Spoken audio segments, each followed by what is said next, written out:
All parties Hurriyat Conference has strongly praised the recent statement by the Pakistan Army, reaffirming its unwavering support for the Kashmiri people's struggle against India's illegal occupation. APHC spokesperson Advocate Abdul Rashid Minhas, in a statement issued in Srinagar, expressed profound gratitude on behalf of the Kashmiris for Pakistan's consistent support.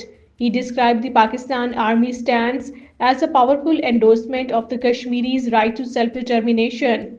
Normal life in occupied Kashmir Valley was severely disrupted as the heavy snowfall blanketed most areas, causing widespread chaos. Flight and the rail services were suspended, while the Srinagar Jammu highway and other major roads were blocked.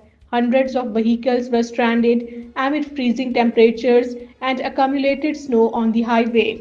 The shutdown in the Katra town of the Riasi district against the proposed ropeway project entered its fourth day today, led by the Sri Mata Vaishno Devi Sangharsh Samiti, which represents the local shopkeepers and the pony operators. All businesses have been closed since Wednesday. The Jammu Chamber of Commerce and Industry has expressed support for the strike and called for the talks to resolve the issue.